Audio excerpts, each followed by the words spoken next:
Again, it's a tough week. Anytime you lose 2 games, went down there to UTRGV, played them for the second time, and didn't get off to a great start. Felt like we did a good job of battling back and staying together to battle back, and we're never able to take the lead.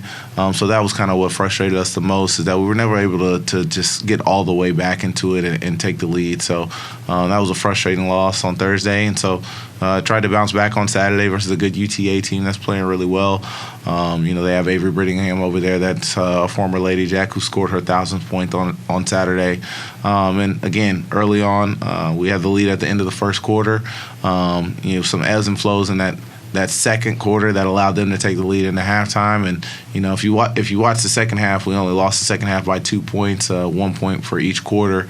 I just felt like we had runs, we had our momentum, and we were never able to sustain it to take the lead and to keep it for good. So again, never want to lose any 2 games, but again, the great learning experiences for our team, and hopefully we can learn from those and take something from it. And you get a small reset week this week. No game on Thursday, which seems out of the ordinary for any team right now.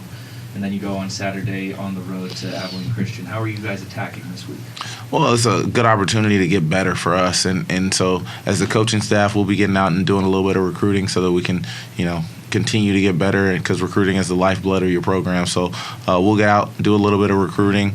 As far as our team is concerned, we'll put in some new offenses, kind of restructure our defenses, make sure we're solid there, and it's really focusing on us for the first half of this week, and then towards the end of the week we'll start getting prepared for the Wildcats. And you mentioned recruiting, and we haven't talked about this aspect. You signed 2 high schoolers that have done some pretty amazing things, finishing off their high school careers or getting close to doing that. Do you mind talking about everything that they've done? I mean, both of them 1,000-point scorers. Chalk Gardner is just lighting it up in New Jersey. Really good shot blocker, rebounder. She's looking to have a really deep run in the playoffs. And then we got Kiara Roseby, like I said, 1,000-point scorer, MVP of the state tournament a year ago. They started their playoff push last night with a win, and they're looking to go back-to-back. So really excited about those 2 youngsters. They're really talented, really high-character kids that we can't wait to get to campus, but definitely look forward to seeing them finish out their high school career on a high note. Way to keep tabs on them.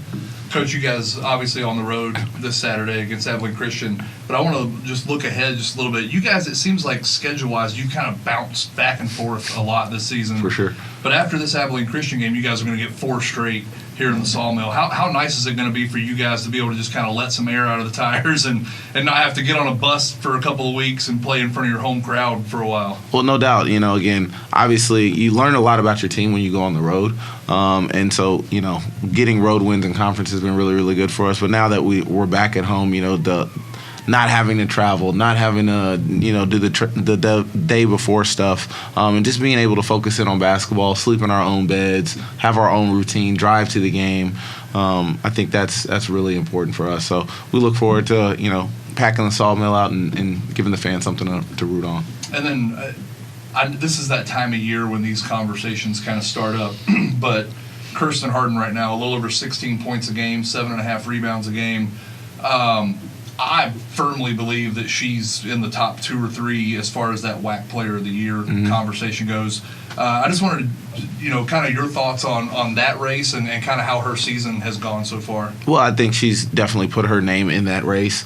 I think we got to continue to get wins because, again, they give those awards. Not only are they individual, but they're team-based as well. So we've got to continue to put ourselves as well as Kirsten in the position to win those awards. But, again, we don't really focus on that. We focus on getting the win. But, she's having an outstanding year, and we need her to continue to do that if we want to do some special things in March.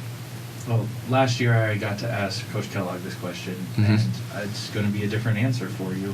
Valentine's Day is tomorrow, and I wanted to get your general perception on the love of the game and what that means for you. I know it's completely random and not really oriented to this week, but just want to get your thoughts on that.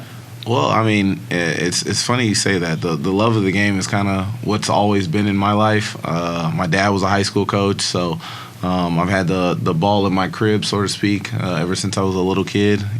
Talk about first love.